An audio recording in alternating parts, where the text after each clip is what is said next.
Olá pessoal, tudo bem? Espero que vocês estejam todos muito bem, viu? Hoje, dando sequência aqui à nossa trajetória falando de intervalos, nós vamos falar do maior intervalo que existe dentro do contrato de trabalho, chamado férias. Eu acho que é o primeiro momento que todo mundo que está trabalhando, é o primeiro momento que a pessoa fica muito feliz. É quando o empregador fala que você, trabalhador, irá gozar o seu período de férias. E não é por menos, né? Porque as férias, gente, ela tem um intuito justamente de fazer com que o trabalhador desconecte daquele momento que ele tá estressado, trabalhando demais. Sabe por quê? Porque ele já chegou nesse estágio? Porque as férias, ela tem um período para você adquirir o direito de usufruí-las. É chamado período aquisitivo. Então, até você adquirir esse direito, você já se esgotou. A sua energia, ela necessita, após esse período aquisitivo, de ser renovada, de ser novamente dado o direito de você respirar lá fora para voltar para o trabalho com mais disposição, com mais criatividade, né? E as férias no nosso mundo jurídico aqui na CLT, ela é tida do artigo 129 ao artigo 145 e também, como nós vimos lá no artigo 7º da Constituição Federal, inciso 17. Lá na Constituição Federal, na nossa lei maior, fala que todo trabalhador terá direito às férias. Então, o artigo, deixa eu só pegar aqui para a CLT, que eu esqueci de deixar aqui conosco, aqui já determinado. Então, lá nas férias, quando se fala, na Constituição fala, gozo de férias anuais remuneradas com pelo menos 1/3 a mais do salário normal. E aí vem uma necessidade também trazida pela Constituição de além do trabalhador deixar de comparecer ao trabalho por até 30 dias, ele receber por esses dias que está afastado da empresa, ele também vai ter um acréscimo de 1/3. E esse veio do direito constitucional lá do artigo 7º, inciso 12. Beleza? Pessoal, antes de nós adentrarmos no artigo 129 propriamente dito, eu gostaria de ler um conceito para vocês, de Alice Monteiro de Barros. Alice fala o seguinte, olha só. As férias constituem um direito do empregado de abster-se de trabalhar durante determinado número de dias consecutivos por ano, sem prejuízo de remuneração e após cumpridas certas exigências legais que nós vamos estudar, entre elas a assiduidade, passará a ter direito aos dias a ser.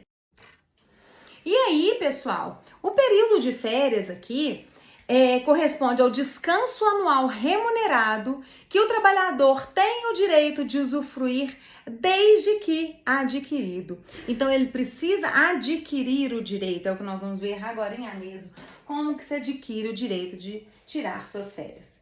A necessidade deste instituto, nada mais, nada menos que como todos os outros momentos que nós mostramos que há necessidade do empregado de descansar.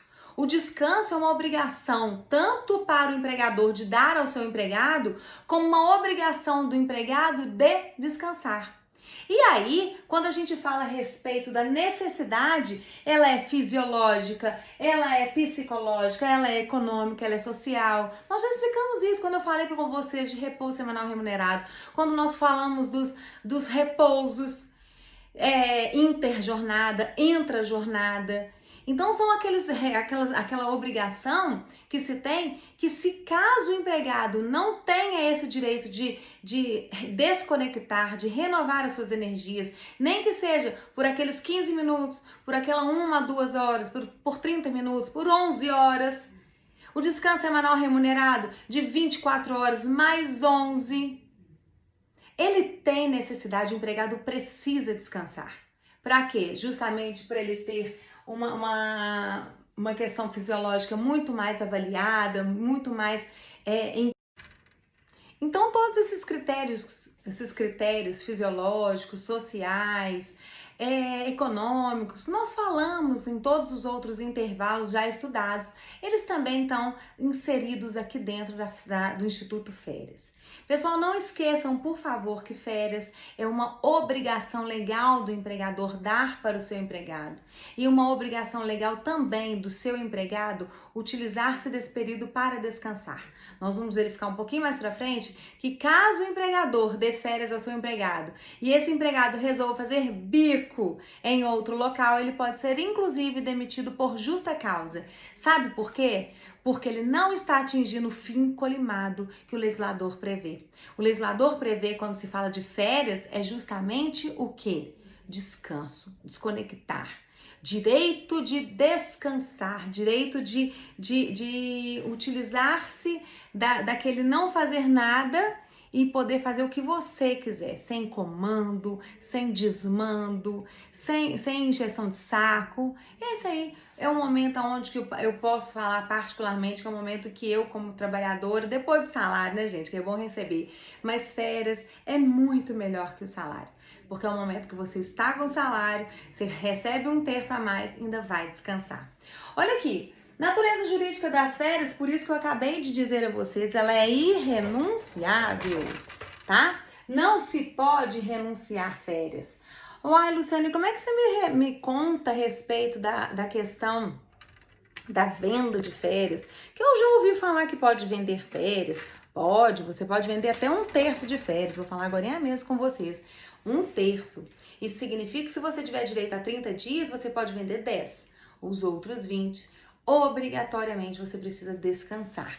Justamente para que cumpra o papel legal. Outra questão que eu gostaria de conversar com vocês é que é o seguinte: para o empregado, constitui um direito de gozá-la dentro dos 12 meses subsequentes ao período aquisitivo e um dever de não trabalhar para outro empregador neste período. Está lá no artigo 138. Desta forma, conclui-se que o empregado tem o dever de descansar.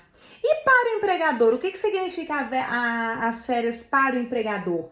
Constitui um dever, ou seja, ele deverá concedê-la nos 12 meses subsequentes aos meses adquiridos. Então, deixa eu conversar com vocês aqui. Eu vou apagar aqui rapidinho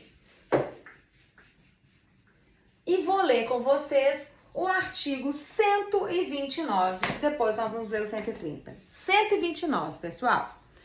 Todo empregado terá direito anualmente ao gozo de um período de férias sem prejuízo da remuneração.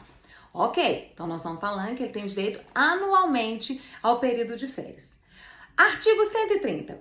Após cada período de 12 meses de vigência do contrato de trabalho, o empregado terá direito a férias na seguinte proporção. Então vamos lá. Quando eu falo de período aquisitivo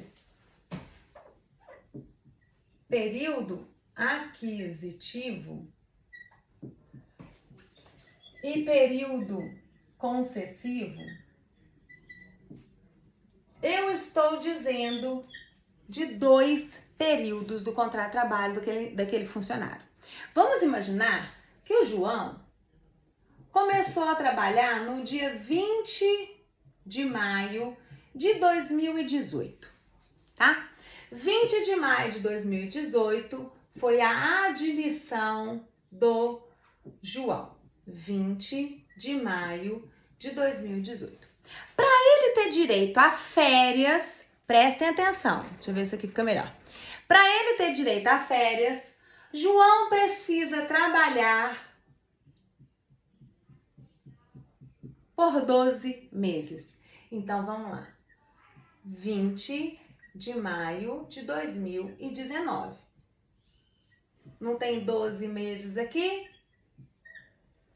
Este é o período aquisitivo. Após o período aquisitivo, ou seja, ele trabalhou 12 meses. Ok. O empregador não precisa dar férias ao João nestes primeiros 12 meses. Ele não pode, porque férias só em alguns casos, algumas exceções, vai antecipar as férias, como no caso de férias coletivas, mas a regra geral é que não se pode dar férias antecipadas.